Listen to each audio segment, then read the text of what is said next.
여호와는 내게 복을 주시고 너를 지키시기를 원하며 여호와는 그의 얼굴을 내게 비추사 은혜 베푸시기를 원하며 여호와는 그 얼굴을 내게로 향하여 주사 평강 주시기를 원하노라. 아멘. 사랑의 하나님 감사합니다. 날마다 주님 베푸시기를 원하시는 주님, 날마다 우리와 함께 하시겠다 약속하신 주님 감사합니다. 주 앞에 달려나와 예배할 때에 기쁨으로 감사함으로 감격으로 드려지는 귀한 시간 되게 하여 주시옵소서. 무엇보다 주님 만나고 돌아가는 주의 부르심에 감격하며 감사하며 돌아가는 귀한 발걸음 되게 하여 주시옵소서. 이 모든 말씀 살아계신 예수님 이름으로 감사드리며 기도드립니다. 아멘. 나 주님의 길을 가리라 찬양드립니다.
하나님의 꿈이 예수님의 성품이 성령님의 권능이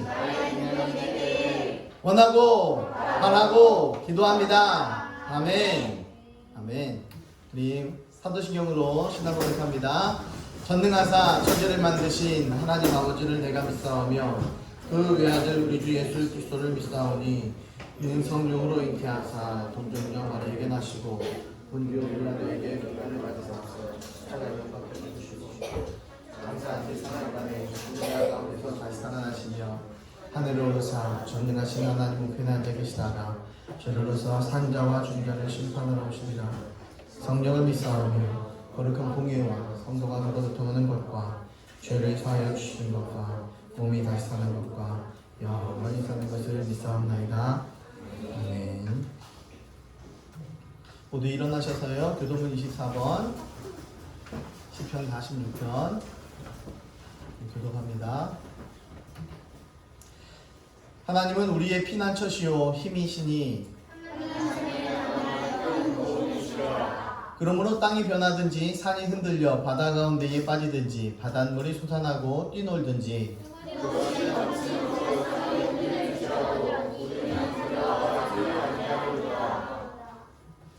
한 시내가 있어 나누어 흘러 하나님의 성 곧 지존하신 이의 성소를 기쁘게 하도다.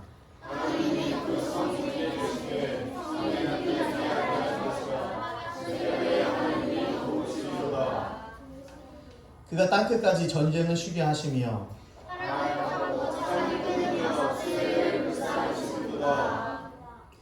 이르시기를 너희는 가만히 있어 내가 하나님 됨을 알지어다.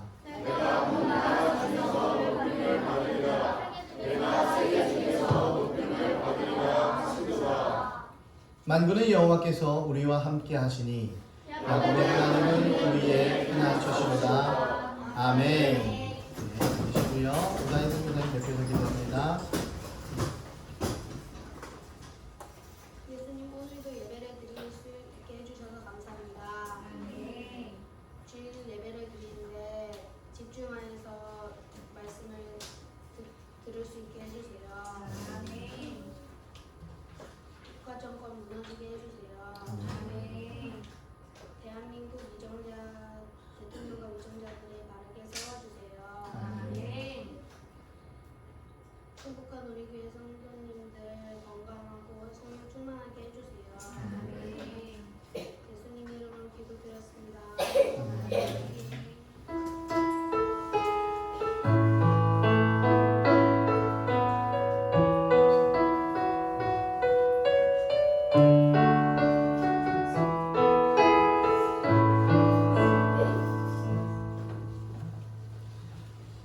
코로나 확산이 되고 교회들이 특히 개척 교회들이 언급 많이 되더라고요. 그래서 코로나19로 인해 당분간 또 주일 오전 예배만 또 다시 한번 드리도록 하겠습니다. 또 아끼나 싱어로 찬양하길 원하는 분은 장원해 주시면 되겠습니다. 달란트 복불복 예배 후에 있고요. 활쏘기 사격 병뚜껑 치기 데시벨 마찰 뽑기 등 우리 서지현 선생님께서 준비하셨습니다. 박수로 한번.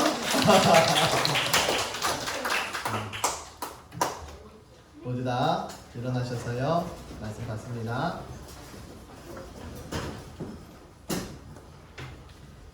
차렷. 강의 차렷. 검은 글씨는 제가, 빨간 글씨는 여러분들이. 이와 같이 성령도 우리의 연약함을 도우시나니 우리는 마땅히 기도할 바를 알지 못하나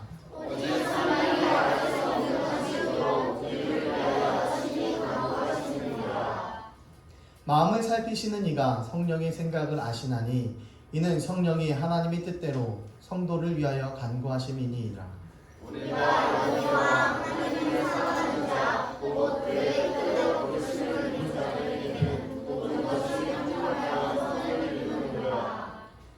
하나님이 미리 아신 자들을 또한 그 아들의 형상을 본받게 하기 위하여 미리 정하셨으니 이는 그로 많은 형제 중에서 맏아들이 되게 하려 하심이니라.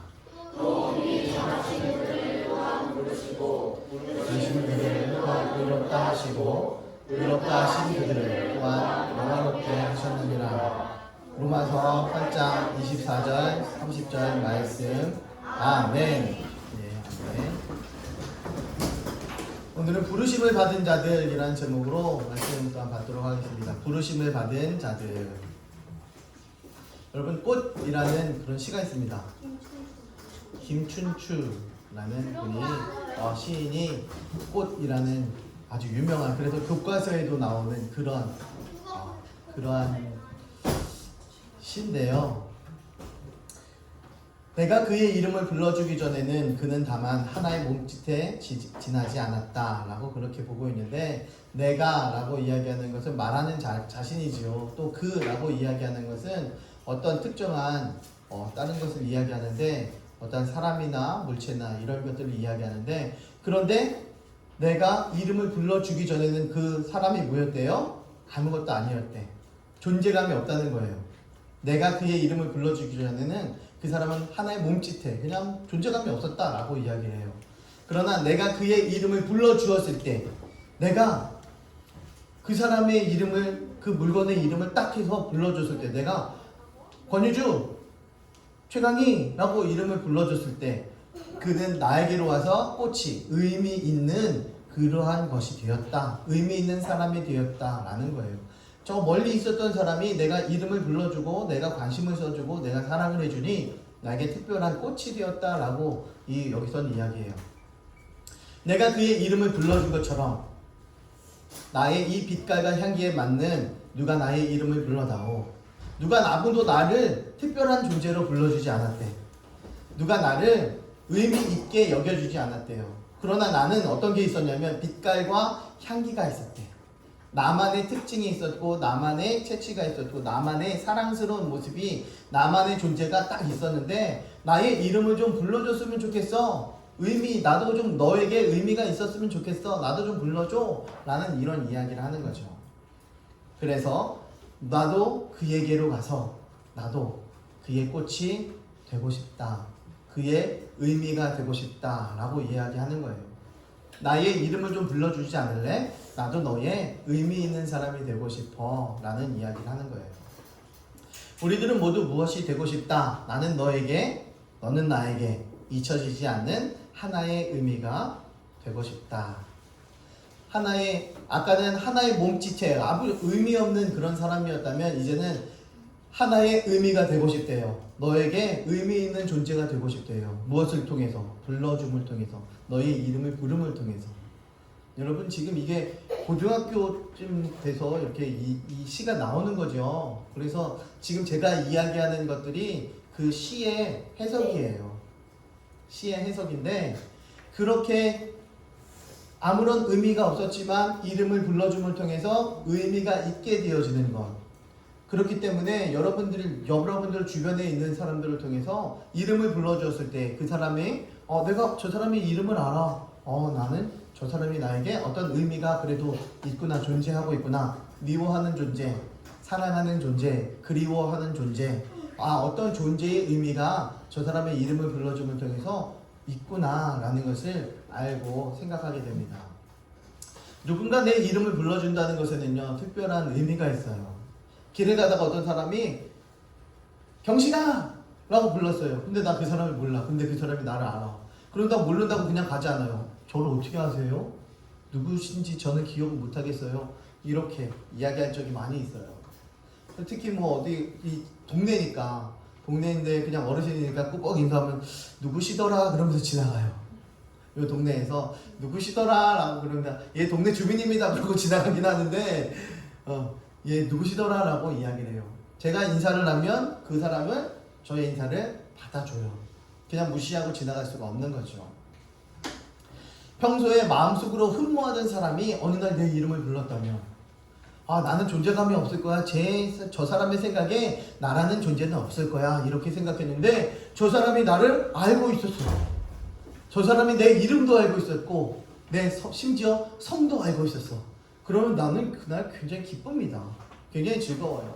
그날은 너무 즐거운 날이에요. 저 사람이 내 이름을 불러줬어. 이런 생각을 하면 너무 즐겁고 기쁠 것입니다. 중학교 2학년 때 저는 9번이었어요. 근데 어느 날 운동장에서 청소를 하고 있었는데요. 우리 담임 선생님이 아닌 그 국어 선생님이 내 번호를 불러줬습니다. 야, 9번! 야 9번 이렇게 불러요. 상사가 아니라 야 9번 이렇게 불러줬어요. 내 옷에 9번이라는 넘버가 붙은 것도 아니고 우리 진이처럼 등에 딱 8번 이렇게 딱 써있는 붙여있는 번호도 아니었고 선생님은 제 번호를 기억하고 계셨어요. 그래서 기억하고 계시다가 제 번호를 부르셨어요.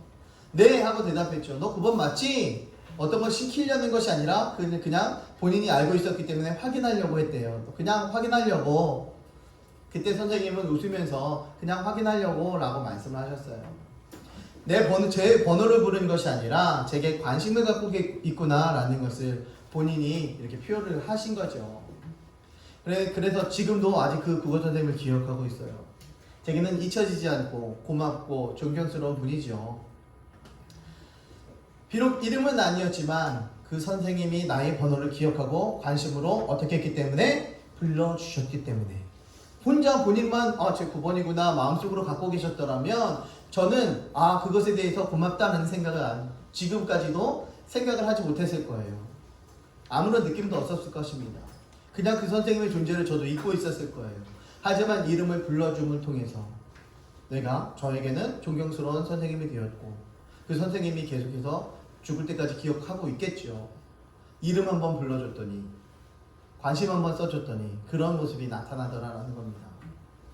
이렇게 하나님께서는요 우리를 부르신대요. 하나님께서는 우리를 꼭 찍어 지명하여 불렀나니 너는 누구 것이라? 내 것이라. 아멘.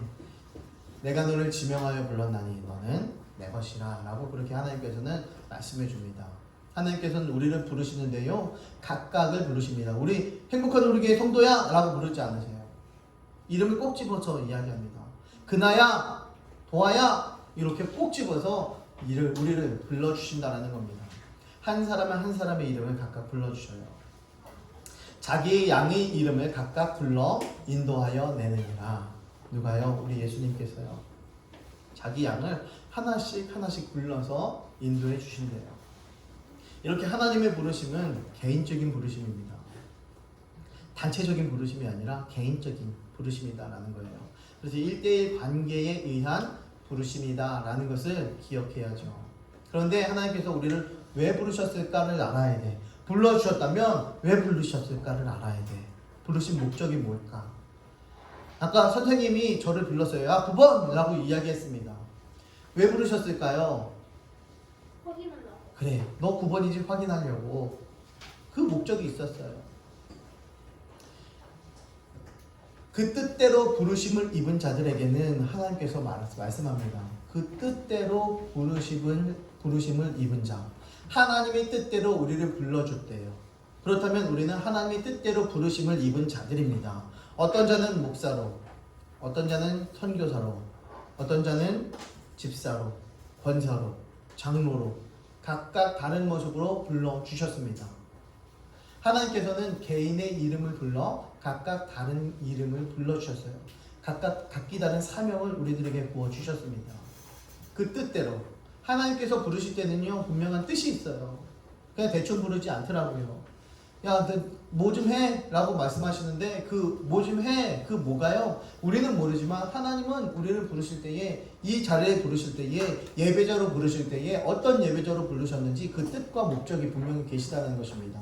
하나님에게 집중하고 하나님께 기도하고 하나님을 경배하며 하나님을 찬양하며 하나님을 예배하는 예배자로 제사 드리는 제사자로 구도자로 하나님께서는 우리들을 그렇게 불러주셨다는 것입니다.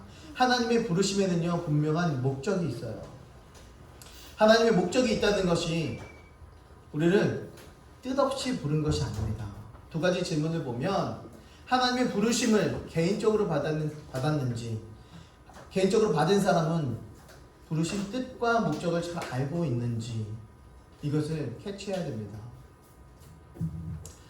하나님의 부르심을 개인적이고 인격적으로 부르심을 받았다는 것을 분명히 안다면 나는 어떤 행동을 하며 살아야 되는가?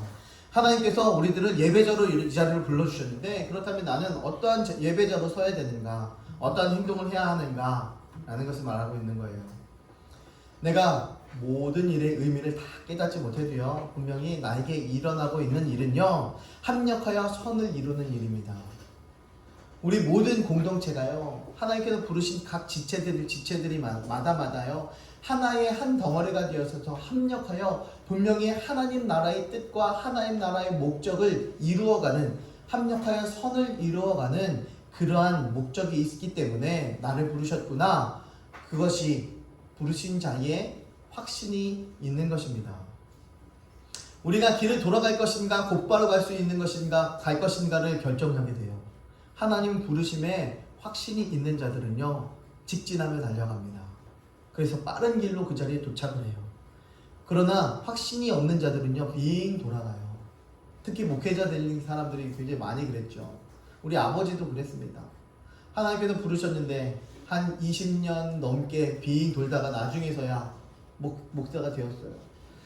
20년 동안 너무 힘들게 괴롭게 살았죠. 그 이후에 목사가 된 이후에 이렇게 편안한 게 어딨냐, 이렇게 즐거운 게 어딨냐, 이렇게 행복한 게 어딨냐, 이런 고백을 하며 살았습니다. 아브라함은요, 하나님의 부르심을 받게 됩니다. 그래서 본토 친척 아비집을 떠나서 가나안으로 들어가게 돼요. 그런데 그곳에 기근이 들어요. 비가 안 오는 거죠. 아브라함은 어떻게 했죠? 애굽 땅으로 내려갔어요. 여기 기근이 들었으니까 애굽 땅은 지금 먹을 게 있대. 그래서 애굽으로 내려가게 됩니다. 그를 불러내신 분이 하나님이었고 가나안으로 땅에 머물게 하셨다면 이제 모세와 함께 모든 사람들이, 200만 명의 사람들이 그 광야를 지나갈 일이 없었을 텐데, 하나님께서 책임져 주셨을 텐데, 이 한 사람의 불순종으로 말미암아 그 후손들이 그렇게 힘들고 모진 고난을 받게 되어지는 일들이 일어나더라고요. 그를 불러내신 분이 하나님이었고 그를 불러내신 것을 믿었다면 가나안 땅에 기근이 들었어도 그 땅에 머물러야만 했습니다. 믿었더라면 끝까지 믿고 순종했어야 하는 거죠. 그것 때문에 어렵고 힘든 일을 만나게 됩니다. 아브라함은 하나님의 부르심에 대한 온전한 확신을 가지지 못했어요. 그래서 그는 애굽으로 가는 길을 택하고 맙니다. 그 결과 길을 가며 목숨의 위협이 나타났었고, 그리고 아내가 남에게 뺏길까봐 고민을 하며 그런 엄청난 위기를 맞이하게 됩니다. 또한 하나님의 인도하신 가운데에 이스라엘 백성은요, 출애굽을 하게 됩니다. 광야로 나왔지요. 누구 때문에? 아브라함의 확신이 없는 것 때문에 광야 생활을 하게 돼요. 그런데 이 광야 생활을 하는 가운데서도요, 고민과 걱정이 있었어요. 약속의 땅 가나안 땅을 정탐하고 돌아왔습니다. 몇 명이? 두 명이? 한 명이? 한 명이? 12명? 12명이 가나안 땅을 다녀왔어요. 그런데 10명의 사람들은요, 우리 못 갑니다. 그런데 2명의 사람은 저들은 우리들의 밥입니다 라는 이야기를 해요. 그 땅은 정복하기 도저히 어려워요. 왜? 10명이나 이야기하고 있기 때문에 그래요. 자신이 없었어요. 백성들은 울고불고 난리가 났습니다. 자신이 없었어요. 하나님의 말씀이 들리지 않았습니다. 하나님의 약속이 더 이상 약속이 아니게 되는 거였어요. 그 결과 하나님의 부르심에 대한 확신을 갖지 못한 그들이 그 이후로 40년 동안 광야 생활을 하게 되었어요. 2달이면 갈 거리를 40년을 헤매며 돌아갔다라는 것입니다. 무엇 때문에? 부르심에 대한 확신이 없었기 때문에 그렇습니다. 여러분, 하나님께서 여러분들을 부르실 때에 교사로 부르시고 찬양팀으로 부르시고 우리 선교사로 부르시고 집사로 또 하나님의 귀한 자녀로 불러주셨을 때에 그것에 대한 확신으로 달려나가야 합니다. 안 그러면 빙 돌아갈 수밖에 없습니다. 그렇기 때문에 하나님께서 이거 합시다 라고 이야기했을 때, 이거 하자 라고 이야기했을 때 아멘으로 고백하며 감사함으로 순종하며 나아가는 것이 우리 사람들의 모습입니다. 만약 그들이 그 상황에서 바로 확신을 가지고 가나안 땅으로 들어갔다면 어떻게 됐을까요? 그래도 우리 2명이 이야기하는 건 괜찮아 그러고 갔으면 어떻게 됐을까요? 2달 만에 그 땅을 들어가서 모든 것을 싹 쓸어서 정복했겠지요. 정복했을 것입니다. 자신들이 싸워나가는 것이 아니라 하나님께서 싸워주실 것이 뻔하기 때문입니다. 여리고성을 돌 때 누가 싸웠어요? 하나님. 아무도 싸우지 않았어요. 그냥 하나님께서 그 성을 무너뜨렸습니다. 아이성 전쟁에서도 마찬가지였어요. 자신들의 힘과 자신들의 인원수 갖고 싸우려니까 패배를 했습니다. 여리고성보다 너무 작은 아이와 같은, 정말 아이와 같은 성이었는데 그 전쟁에서는 패했어요. 왜? 자신이 싸우려고 했기 때문에. 그러나 우리가 잘못했습니다 라고 하나님께 제사를 드리고 예배 드리고 회개를 하고 통회를 할 때 하나님께서 직접 싸워주셔서 승리했습니다. 모든 전쟁들마다 그렇게 하나님께서 싸워주셨기 때문에 승리했다라는 것을 볼 수 있어요. 하나님께서 나를 부르실 때는요, 하나님의 뜻과 목적이 있는데 그 뜻과 목적이 있습니다. 나를 왜 불러주셨을까? 하나님께서 나를 불렀을 때 왜 불러주셨을까? 이 질문은 우리들에게 굉장히 중요합니다. 하나님께서 왜 이 자리에 예배자로 나오게 하셨을까? 라는 거죠. 왜 불러주셨는지 알아야 온전한 순종을 할 수 있어요. 왜 불러주셨는지 모르면요, 온전한 순종이 안 되더라고요.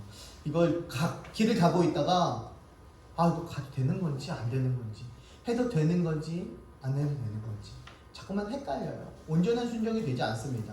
하지만 하나님께서 목적을 정확하게 우리들에게 주신 목적을 알게 된다면 전진하며 직진할 수밖에 없게 되어지는 것입니다. 부르신 뜻이 모르니까 온전한 순종이 안 돼요. 나는 어떤 곳에 사용하시려고, 어떤 일에 순종케 하시려고 이것을 모르기 때문에 그 일에서 이거 합시다 그러면 저는 시간이 없어서요, 저는 못하겠어요, 빠지려고 합니다. 그 일에 그거 안 될 것 같아요, 그 일에 반대를 합니다. 어떤 곳에 사용하는지 모르기 때문에요.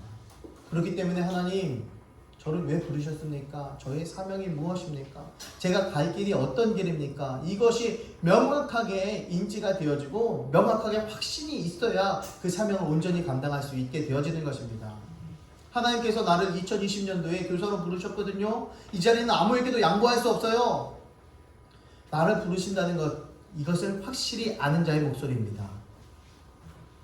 올해 전도하는 내 차례예요. 하나님께서 나를 부르셨거든요. 이 자리는 누구에게도 양보할 수 없어요. 이런 부르심에 대한 순종이 서로의 눈에 팍팍 드러나길 가지를 바랍니다. 이러한 하나님께서 나를 왜 부르셨는지, 하나님께서 나를 어떤 것에 사용하시는지, 이러한 것이 다른 사람들에게 눈에 팍팍 띄기를 가지를 바랍니다. 그런 모습을 보면서 그렇구나, 아쉽구나, 올해는 전도왕 내가 양보할게, 하지만 내년에는 내 차지야, 얘야, 이렇게 담대하게 하나님이 나를 부르심의 목적에 정확히 인지를 해 가야 되는 것입니다. 목표를 세우고 꿈을 이루어 나가야 되는 것이 성도입니다. 목표를 이루고 꿈을 세워 나가는 것. 그 아들의 형상을 본받게 하기 위하여 라고 성경에서 말씀합니다. 어떤 것이 그 아들을 본받게 하는 것인가? 순종이었어요. 아들을 본받게 하려고 하는데 그 아들을 본받는 것은 순종이더라고요. 무엇에? 하나님의 말씀에. 하나님의 부르심은요, 구체적인 목적을 가지고 있어요. 그냥 대충 부르지 않아요. 한순간 한 자리라도요, 대충 부르지 않더라고요. 분명한 뚜렷한 목적이 있습니다. 부르심의 이유가 있어요. 하나님께서 예수님을 십자가를 통해서 우리를 구원하셨습니다. 예수님의 십자가를 통해서 우리를 구원하셨습니다. 예수님이 이 땅에 오신 목적이죠. 이 땅에 예수님께서 이 땅을 지려받는 목적이었습니다. 그것이 복음이에요. 예수님이 이 땅에 오셔서 십자가에 죽고 부활하심을 통해서 우리가 구원받았다. 이것이 복음입니다. 복음이 뭐예요? 굿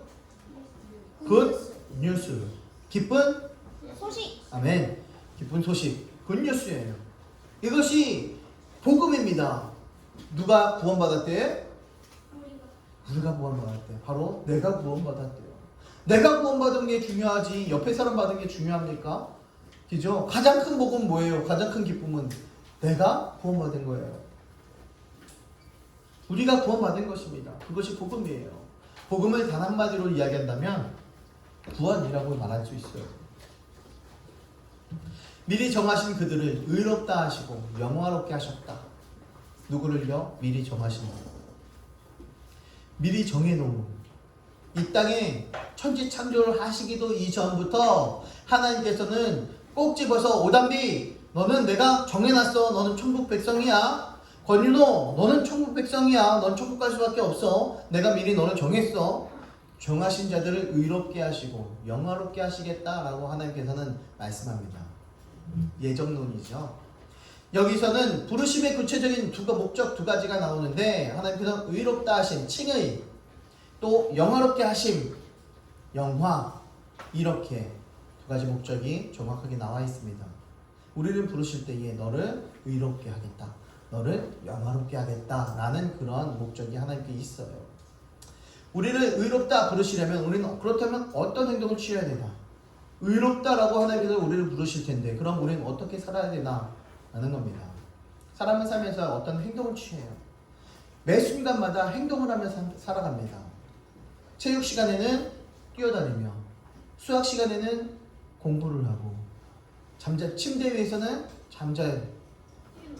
게임기 앞에서는 게임을, 핸드폰 앞에서는 전화를, 어떤 사람은 게임을 기죠. 어떤 행동을 계속해서 합니다. 그런데 어떤 것을 시작할 때는요, 가장 중요한 것은 목표와 꿈을 가져야 돼요. 어떤 목표가 있어야 되는 거예요. 그런데 우리는 목표를 맨날 정해놓고 목표를 잃어버리며 살아가고 있어요. 밥그릇 앞에서는 어떤 것을 목표로 합니까? 다 먹어야지. 어떤 사람은 살이 쪄야 되기 때문에 다 먹어야지. 어떤 사람은 밥그릇이 하나 있어도 내가 반만 먹어야지. 어떤 사람은 3분의 1만 먹어야지. 그 목표를 두고 살더라고요. 다이어트를 목표로. 어떤 일을 할 때 어떤 목표를 두고 살아갑니다. 여러분들이 가장 좋아하는 꿈과 목표는 어떤 것입니까? 성공, 사랑, 풍부한 재정, 크루즈를 타고 세계 여행, 큰 집, 좋은 직업, 공부 시험 100점 맞는 거, 이것입니까? 원하는 것일까 무엇입니까? 라고 물어본다면 난 이것도 하고 싶고요, 저것도 갖고 싶고, 이런 것도 하고 싶고, 저런 것도 하고 싶고, 얘기가 얼마나 길어지는지 몰라요. 우리는 찬양을 합니다. 하나님의 꿈이 나의 비전이 되고, 이렇게 아까도 찬양을 했어요. 찬양은 열심히 해요. 그런데 진지하게 생각해 보셨습니까? 정말 나를 향한 하나님의 실질적인 꿈이 무엇인지, 하나님께서 정말 나를 향한 꿈이 어떤 것을 가지고 계시는지, 나를 향해서 뭔 꿈을 꾸고 계시지? 정혜경 집사님께서 요즘 베이스를 치셔요. 얼마나 좋은지 몰라요. 다시 한번 박수 한번 칠까요? 본인도 뭐 프로페셔널해서 잘 치겠습니까? 본인도 알아요. 그죠? 이제 시작하고 있기 때문에. 그러나 내가 이걸 통해서 함께 합주를 통해서 또 하나님께 영광 돌리고, 또 이것을 한 번 하는 것을 통해서 우리가 함께 기쁨으로 찬양 돌리기 위해 연합하는 것, 합력하여 선을 이루어가는 것, 이런 목표를 가지고 그럼 저는 베이스를 한번 배워볼게요. 그러면 베이스를 샀어요. 그리고 또 앰프를 사야 되잖아요. 집에서 연습하고 그러려면. 그런데 앰프를 사지 않고 드럼을 사기 위해서 헌금하셨어요. 앰프를 안 사고. 드럼에 그걸 앰프 비용을 드럼에 이렇게 보태셨어요. 그런 하나님의 꿈이 하나씩 내 마음속에 심겨지면서 이렇게 조금씩 성장해 가더라고요. 여러분, 나를 향한 하나님의 실질적인 꿈이 무엇인지, 어떠한 생각을 가지며 어떠한 꿈을 가지고 살아가는지 분명히 우리는 캐치하며 성장해 가야 할 것입니다. 하나님은 우리에게 강렬한 꿈이 있어요. 너에게 잘해라 라고 말씀하지 않으셔요. 너에게 행해라 라고 말씀하시는데, 하나님께는 그 일을 행할 수 있는 능력을 제한적으로 주셔요. 어떤 이는 100으로, 어떤 이는 50으로. 그럼에도 불구하고 그 자리를 지키는 것입니다. 합력하여 선을 이루어간다는 것이에요. 그것이 하나님의 꿈입니다. 모든 사람들이 100으로 다 잘하라고 그 자리에 붙여주신 거 아니에요. 그러니 나는 최선만 다하면 되는 것입니다. 어떤 사람은요, 기도를 하는데 3시간, 4시간을 할 수 있어요. 그런데 어떤 사람은요, 3분, 4분이 왜 이렇게 긴지 몰라요. 드라마 보기에는 1시간이 너무 짧아요. 그래갖고 드라마 보다가 시계를 자꾸 쳐다봐요. 언제 끝나지? 끝나면 안 되는데 시계를 자꾸 쳐다봐요. 제가 그래요. 시계를 자꾸 쳐다봐요. 근데 기도하다가 시계를 자꾸 쳐다봐요. 시간이 얼마나 지났나? 한 5분 지나가 있더라고요. 5분이 1시간 같아요. 저만 그렇습니까? 저만 그런 것 같은 표정들은 목사님 좀 더 하셔야겠네요. 이런 표정들인데, 저만 그렇지 않습니다. 하나님의 꿈이 하나님의 강렬한 꿈이 나에게 분명히 있습니다. 너희 안에 행하시는 이는 하나님이시니, 하나님께서요 내 안에 행하신대요. 이 일을 행하고 저 일을 행하는데 내 안에 하나님이 계신대요. 어떤 일을 하라고? 자기의 기쁜 뜻을 행하라고. 기쁜 뜻을 행하라고, 본인의 기쁜 뜻을 행하라고 내 안에 들어와 계시는 것입니다. 이 질그릇에 보배가 들어와 있다는 것은 하나님의 기쁜 일을 행하라고 들어와 있는 것입니다. 그래서 하나님께서 우리에게 소원을, 꿈을 두고, 꿈을 가졌대요. 꿈을 두었대요. 누구에게? 우리에게. 그리고 어떻게 하신대요? 행하게 하신대.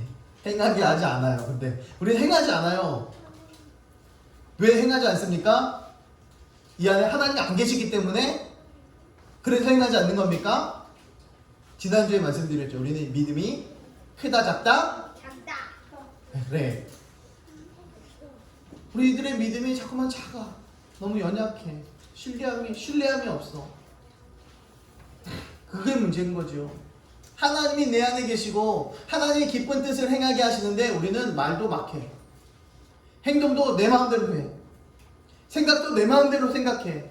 눈도 내가 보고 싶은 대로 봐. 이것들이 우리들의 모습입니다. 그 뜻이 다른 데에 있는데 우리는 내가 하고 싶은 대로만 살아가고 있어요.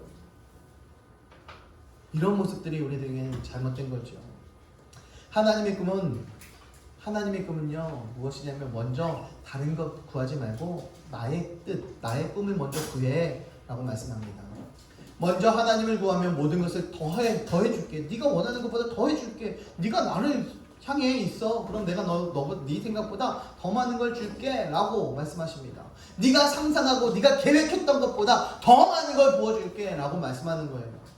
그래서 마태복음 6장 33절 우리 함께 한 목소리로 우리 함께 봉독합니다. 시작.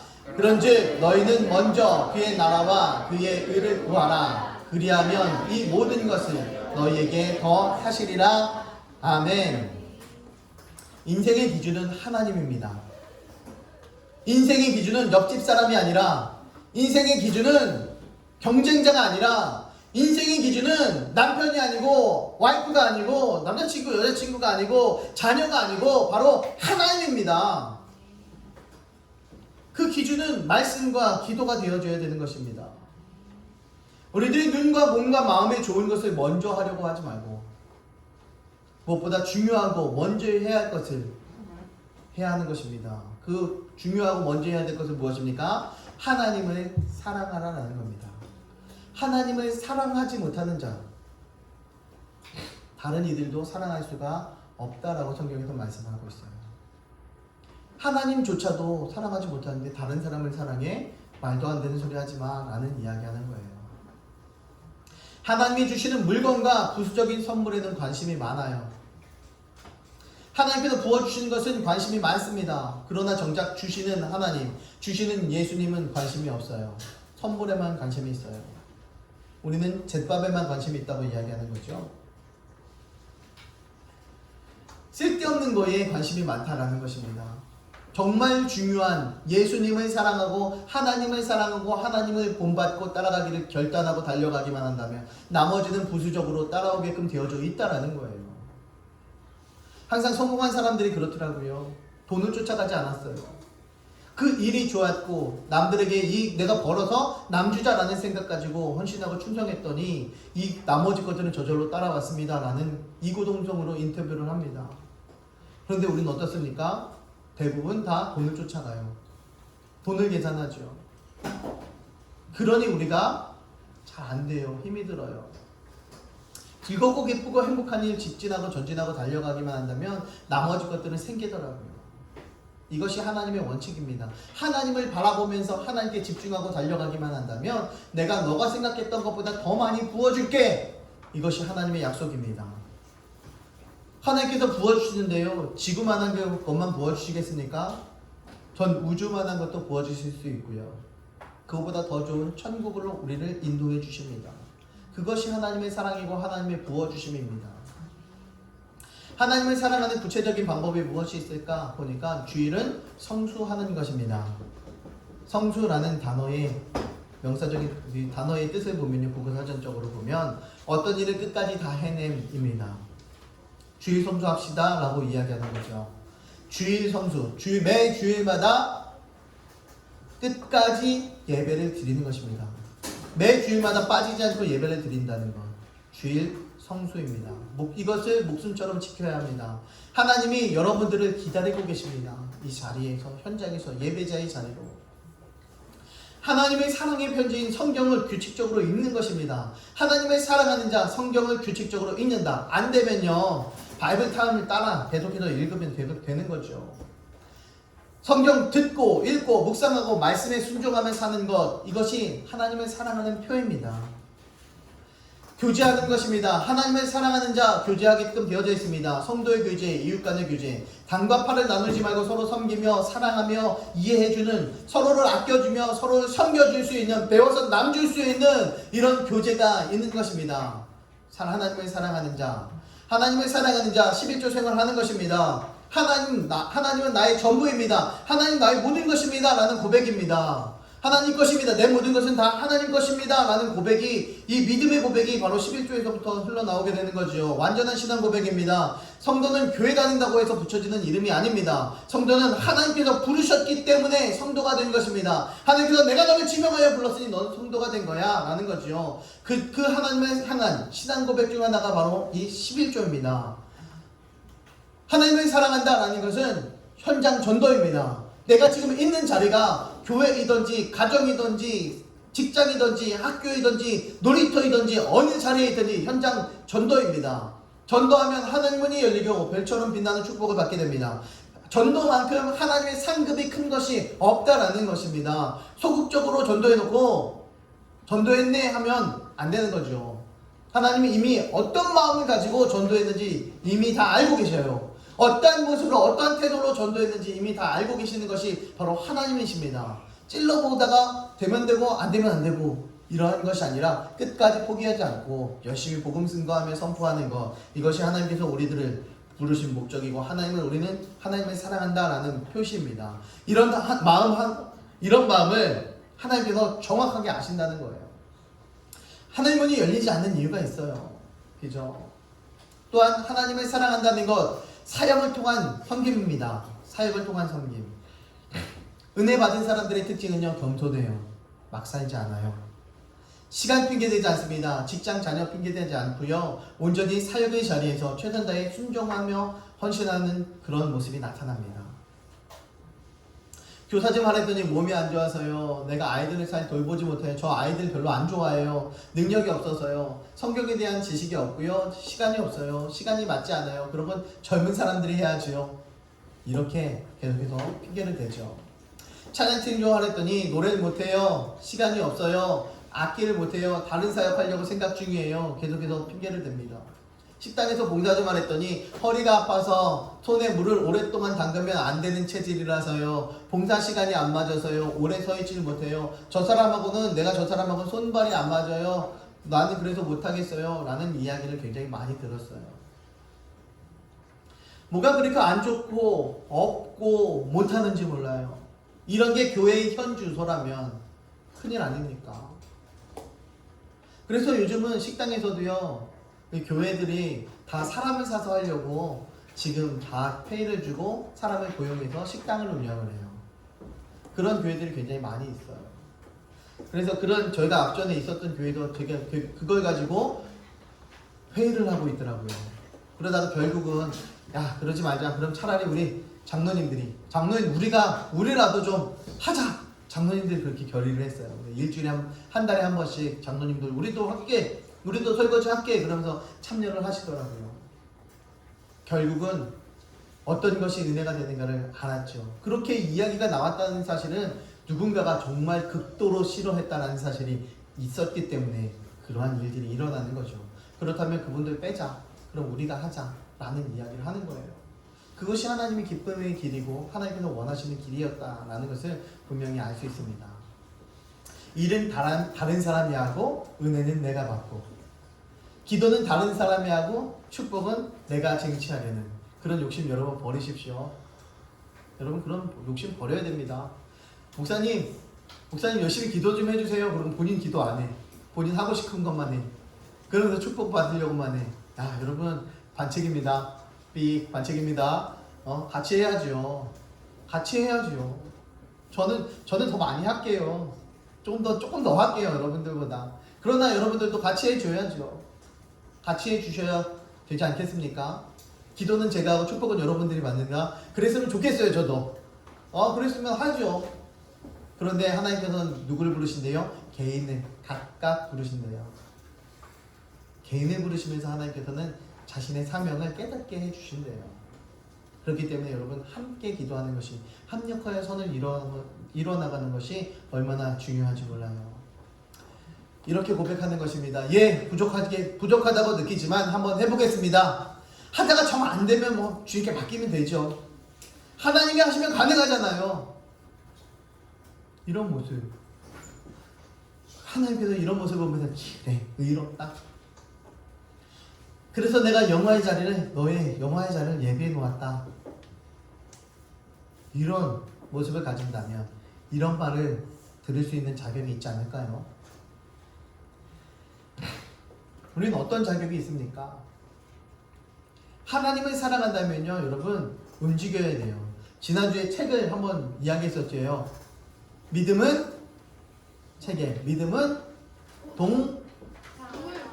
그래, 믿음은 동사다. 믿음은 움직이는 것이다 라고 말씀드렸죠. 하나님을 사랑한다면 움직여야 됩니다. 가만히 멈춰서는 안 돼요. 마음이 움직이고 머리가 움직이고 몸이 움직여야 돼요.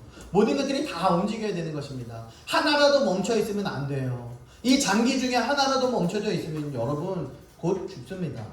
하나라도 멈춰 있으면 곧 죽어요. 큰일 나는 겁니다. 우리들의 몸과 마음과 머리가 함께 모든 것들이 움직여져야 돼요. 우리들의 신앙이 움직여져야 되고, 우리들의 머리만, 우리들의 지식만 늘어나는 것이 아니라 직접적으로 손으로 헌신하고 봉사하며 충성하는 것 또한 늘어나야 되는 것입니다. 움직여야 되는 것입니다. 안 그러면 죽은 신앙이에요. 곧 죽습니다.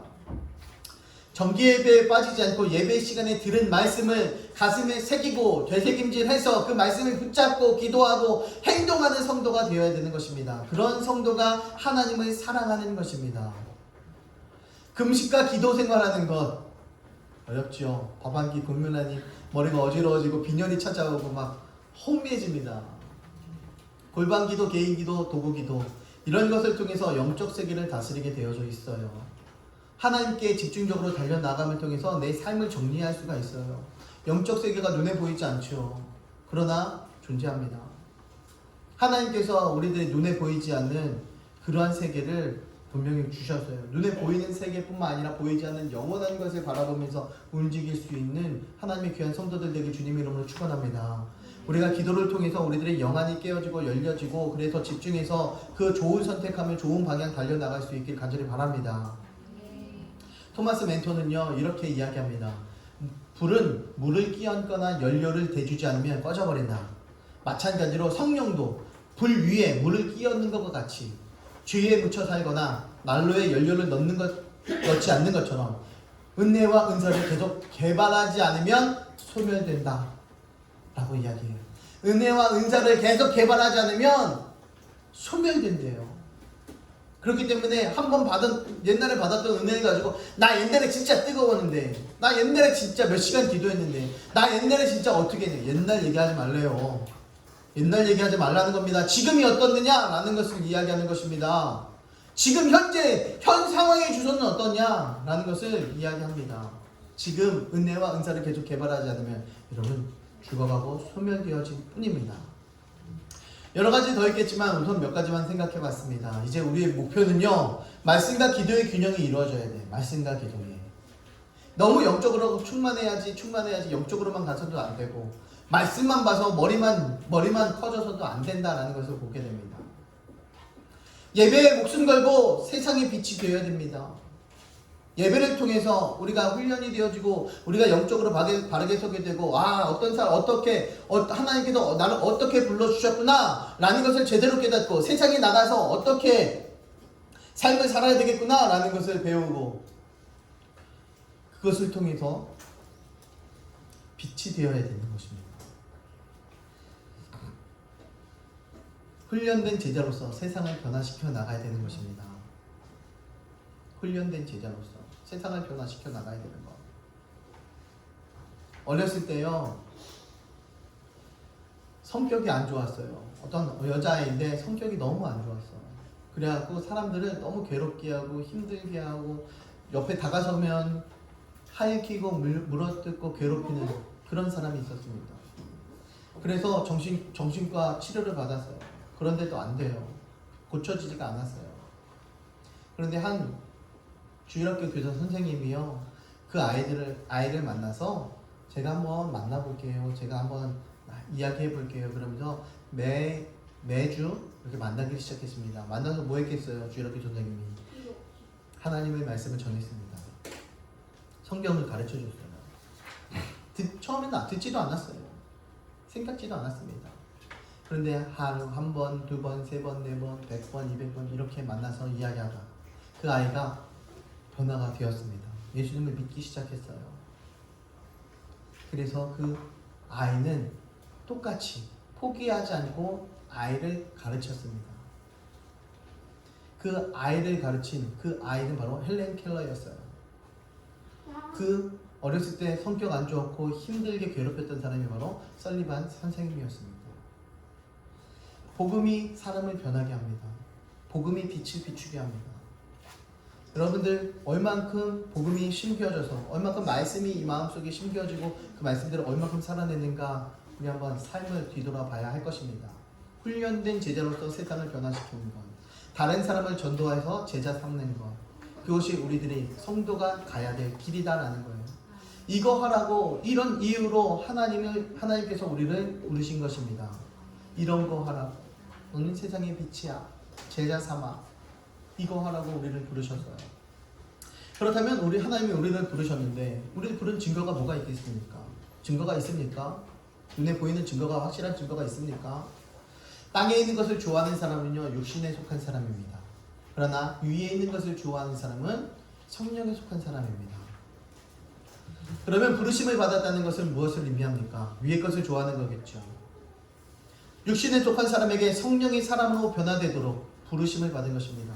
육신의 사람에서 성령이 사람으로 변화시키는 것, 변화되는 것, 바로 이것이 하나님께서 우리를 부르시는 것입니다. 부름받은 사람들의 모습입니다. 사망에서 생명으로 옮겼느니라. 요한복음 5장 24절을 말씀합니다. 세상에서 이제 영원한 것으로, 땅에서 위의 거로, 죽음에서 생명으로 이렇게 하나님께서 옮겨 주셨다라는 것입니다. 생명으로 옮겨진 사람은요, 사망의 것을 좋아하지 않아요. 죄를 좋아하지 않습니다. 영원한 것을 소망하는 사람은요, 세상의 타락한 것을 즐거워하지 않습니다.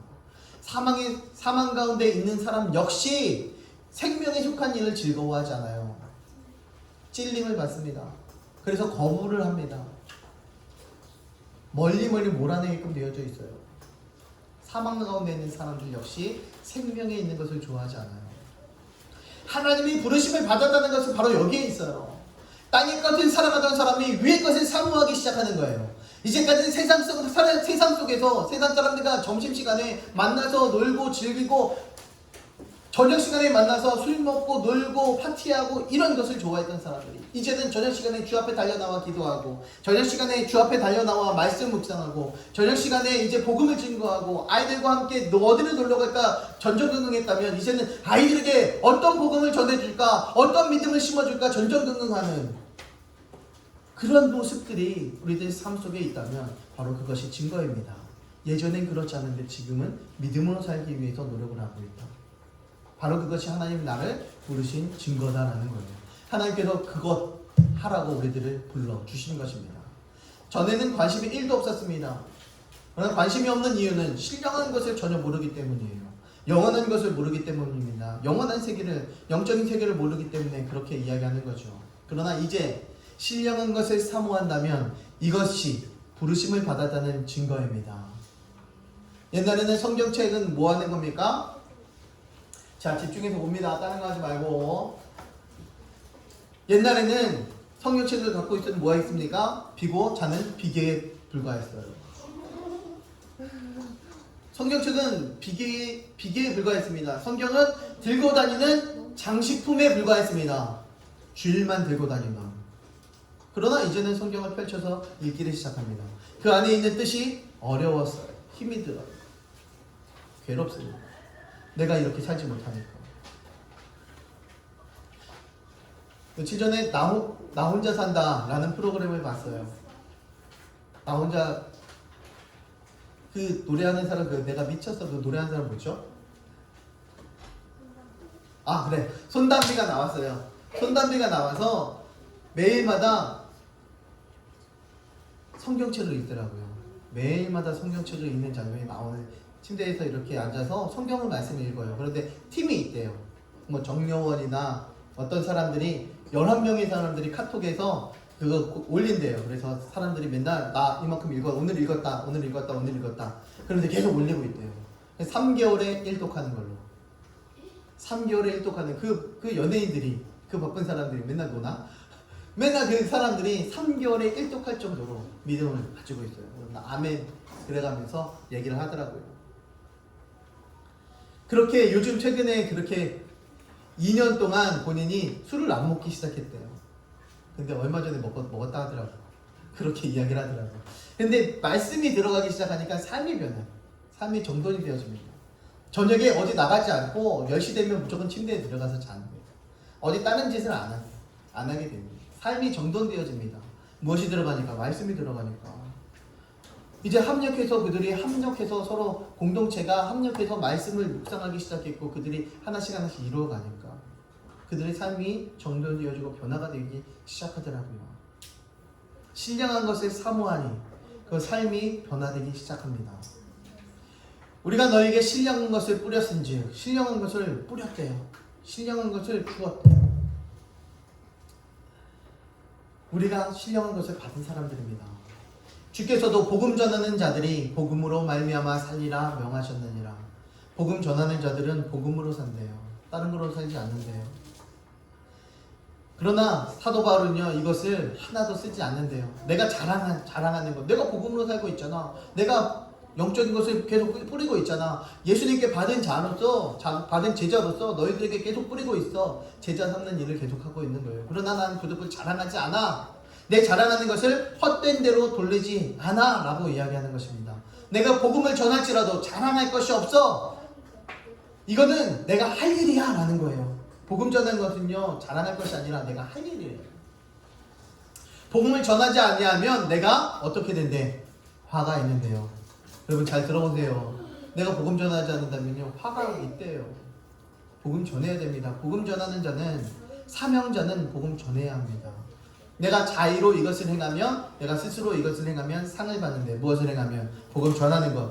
내가 여기서는요 내가 저 사람을 복음 전해서 교회로 끌고 나오면 예수님을 믿게 만들면 내가 상을 받아 이야기하지 않아요.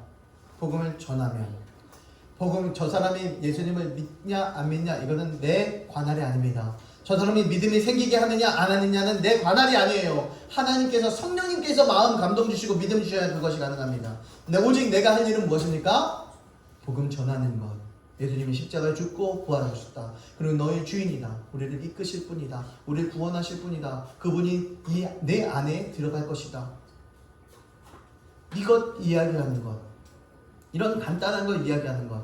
이것이 우리가 해야 할 일이다 라는 것을 말씀하고 있는 것입니다. 내가 자의로 이것을 행하면 상을 얻으려니와 자의로 아니한다 할지라도 나는 무엇을 받았대요? 사명을 받았대. 내가 스스로 하지 않고 옆에서 야 해야지 자의로 아니한다 할지라도 나는 사명을 받은 자이기 때문에 그것을 하는 것이다 라는 이야기하는 거예요. 나의 사랑하는 자들아 너희가 나 있을 때뿐 아니라 나 없을 때에도 항상 복종하여 도력과 떨림으로 너희 구원을 이루라. 나 있을 때뿐만 아니라 없을 때에도 너희들이 정신 차려서 믿음으로 잘 행해서 구원을 얻었으면 좋겠다 라는 것을 이야기해요. 자, 이걸 보니까요 여기 보니까 우리가 지금까지 이야기했던 것 그것과 좀 다른 이론이 나와요. 하나님이 우리를 정하셨어. 예정하셨어. 그래서 우리가 구원받아요. 그죠? 그래서 우리가 구원받은지 알고 있는 거예요. 하나님께서 정하셨기 때문에 알고 있는 거예요. 그래서 예지예요. 예정설 중에 예정하셨기 때문에 우리가 알아. 행동하는 구원받은 거. 근데 여기 보니까 어떻대요? 두렵고 떨림으로 너희 구원을 이루라. 복종하여 너희 구원을 이루라. 뭔 이야기입니까? 행함 구원에 대해서 이야기하고 있어요. 너희들이 바르게 살아야 구원받아. 너희들이 바르게 살지 않으면 구원받지 못해. 아까 그 이론과 전혀 다른 이론이 나타나고 있어요. 그런데 성경에 나오니까 이런 이론도 받아들이고 저런 이론도 다 받아들여요. 제가 공부한 쪽에서는요, 우리 합동 측에서는요, 이것을 이야기하지 않아요. 하나님께서 정하셨으니 우리는 구원받아. 그래서 감리교 쪽에서는요, 야, 하나님께서 정하신 것도 있지만, 정하셔서 널 불렀지만, 너도 바르게 행동 잘해야 돼. 윤리적으로 도덕적으로 바르게 살아야 돼. 그래야 네가 구원받을 수 있어. 너 그렇게 살지 못하면 지옥 가. 그래서 자꾸만 행위에 대해서 자꾸만 이야기 많이 합니다. 그래서 이런 좀 자유주의 신학 쪽에서는 윤리적이고 도덕적인 설교를 굉장히 많이 합니다. 행함 구원에 대해서 굉장히 많이 이야기하고 있기 때문이에요. 그러나 우리는 하나님께서 이미 정하셨고 택하셨기 때문에 우리가 어떻게 살아갈지를 알고 계세요. 하나님께서 우리들의 삶을 컨트롤하셔요. 그렇게 살아내지 못하면 구속으로까지 몰아가셔요. 그래서 하나님께 순종하게끔 만드시더라고요. 몸을 치고 마음을 치고 가족을 치고 사랑하는 사람들을 치고 계속해서 쳐서 내가 잘못됐구나, 하나님께서 돌아가야 되겠구나 하는 것을 발견하고 말씀을 가지게 하셔요. 그래서 돌아갈 수밖에 없다는 거죠. 그렇게 맞고 돌아가지 말고 평안할 때 잘합시다. 평안할 때 순종합시다. 그래야 하는 거예요. 여기서 이야기하는 것도 틀린 것은 아닙니다. 성경에 어떻게 틀린 게 있어요. 다 맞죠. 두렵고 떨림으로 너희 구원을 이루라 라고 이야기하는 것은요, 하나님 말씀에 온전히 그냥 순종하고 굴복해 달려나가라고 이야기하는 거예요. 사람들에게 경각심을 주기 위한 말씀입니다. 야, 너 그러다가 큰일 나. 너 그러다가 안 돼. 라는 이야기를 계속해서 하는 거예요. 너희 안에서 행하시는 이는 하나님이시니 라고 말씀합니다. 구원을 이루래요. 복종해서. 왜? 하나님께서 네 안에 있기 때문에. 너는 그것에 굴복하기만 하면 돼. 너희로 소원을 두고 행하시게 하시는 이는 하나님이셔 라는 것을 말씀하고 있습니다. 부르심을 받은 사람에게는요, 신령한 소원이 있어요. 거룩한 소원이 있는 것입니다.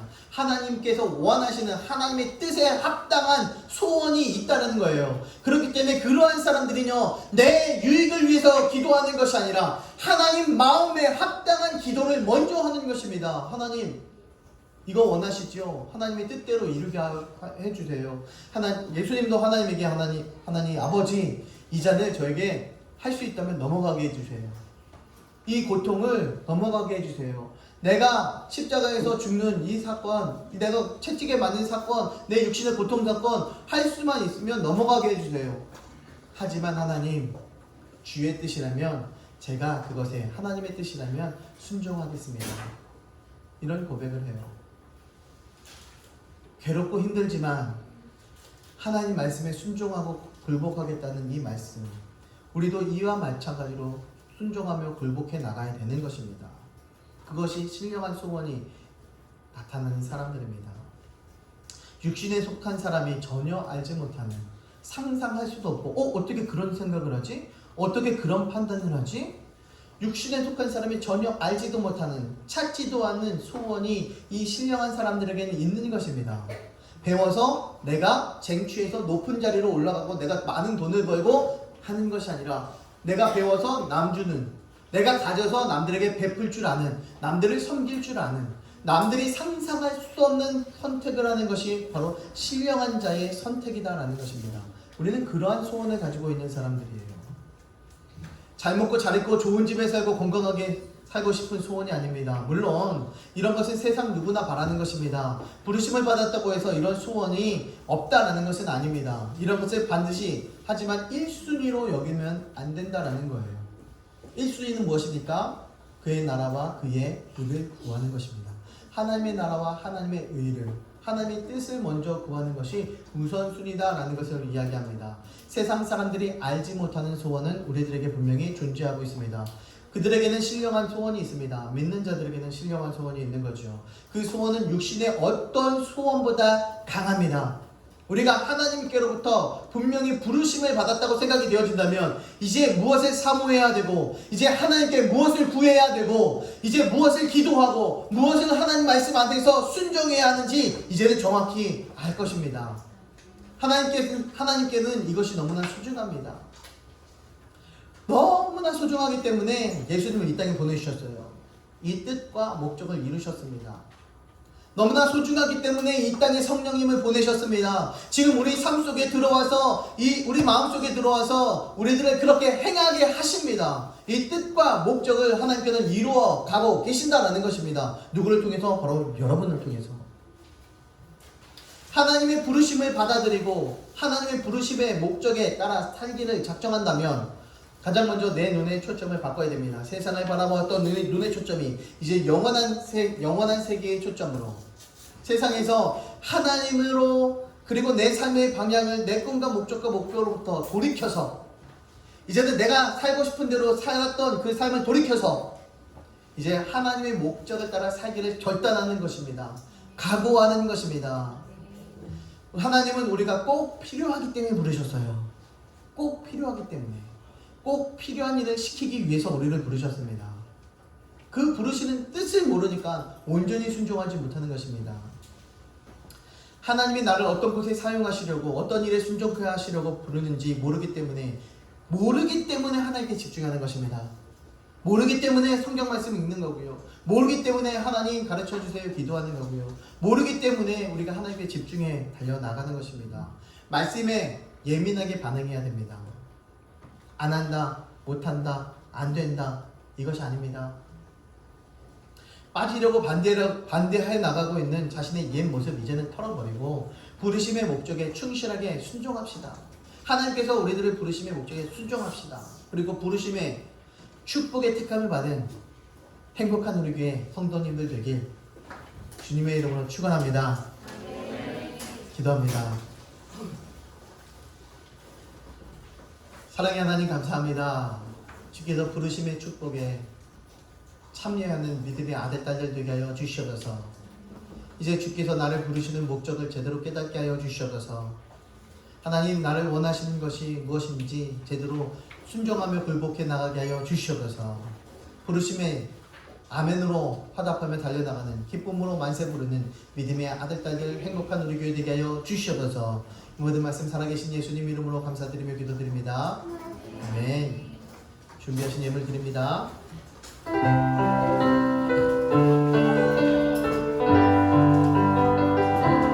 우리는 예수님의 몸의 피로써 성령 안에 하나 된 하늘의 가족, 우리가 복음으로 말미암아 영원토록 하나 되었네. 함께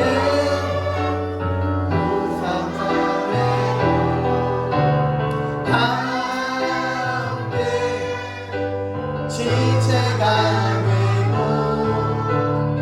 함께 약속에 참여한 우리들은 하늘의 가족,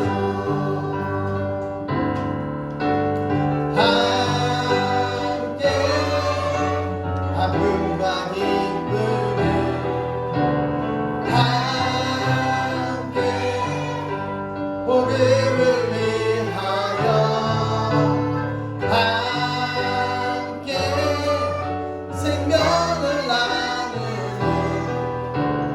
우리들은 하늘의 가족. 아멘. 기도합니다. 사랑의 하나님 감사합니다. 참으로 귀하고 감사한 귀한 자녀들 이 자리에 불러주시니 감사합니다. 불러주실 때 전 귀한 예물 드립니다. 하나님 갚으시고 채우시고 부어주시옵소서. 10의 1을 드린 손길 위에 축복하시고 우리가 상상할 수 없을 만큼 하나님께서 갚으시고 채워주시옵소서. 하나님 육신까지도 하나님 책임지시고 가정까지도 부어주시옵소서. 감사의 기도 제목이 있어 주께 감사의 예물을 드립니다. 드린 손길 위에 축복하시고 더 부흥하며 성장하며 발전하는 귀한 삶 되게 하시고 가정 되게 하시고 사업과 직장 되게 하여 주시옵소서. 우리 선교의 예물을 드립니다. 구제의 힘을 드립니다. 하나님 함께 하시고 축복하시고 하나님 심겨진 그 자리에 아름다운 열매 맺게 하여 주시옵소서. 심겨진 그 자리가 아름다운 상급 드러나게 하여 주시옵소서. 하나님 주정원금 드립니다. 30배, 60배, 100배 우리가 상상할 수 없을 만큼 하나님께서 부으시고 채워주시옵소서. 하나님 우리들의 마음의 전심을 다해 드릴 수 있는 귀한 예물 되게 하시고 하나님 준비로 드려지는 귀한 예물 되게 하여 주시옵소서. 하나님께서 영광 받으시고 축복받아 주시옵소서. 하나님 축복을 부어 주시옵소서. 하나님의 축복을 받는 귀한 자녀들 물질뿐만 아니라 육신의 강건함도 필요합니다. 하나님 머리부터 발끝까지 강건케 하여 주시옵소서. 눈과 코와 발과 목과 입에 또 손과 발과 오장육부 가운데에 혈액 가운데에 모든 장기들 가운데에 하나님 함께 하시고 기름 부으시고 성령의 빛으로 쬐어 주시옵소서. 하나님 태를 열어주시고 하나님께서 강력한 역사가 임하여 주시옵소서. 하나님의 능력이 임하여 주시옵소서. 하나님 강력하게 이끌어 주시옵소서. 오늘이 주님 말씀으로 아멘으로 화답하며 아멘으로 감격하며 달려나가는 하나님의 거룩한 백성들 되게 하여 주시옵소서. 예수 이름으로 명할 때 모든 것이 이루어지게 하여 주시옵소서. 예수 이름으로 명한다. 악한 마귀의 평화는 떠나갈지어다. 모든 것은 회복되어질지어다. 모든 일들은 일어날지어다. 기도한 일들대로 기도한 고백대로 하나님 이루어 주시옵소서. 지금은 부활의 생명이신 우리 주 예수 그리스도의 무한하신 은혜와 아버지 하나님의 극진하신 그 사랑하심과 성령님의 감화감동 교통하심의 역사하심이 각자 우리들의 이름을 부르신 그 예수님께 아멘으로 감격으로 달려나가기를 결단하는 하나님의 귀한 자녀들 머리 위에 가정 위에 교회 위에 나라 민족 위에 이제부터 영원 무궁토록 함께 하시기를 간절히 축원하옵나이다. 아멘.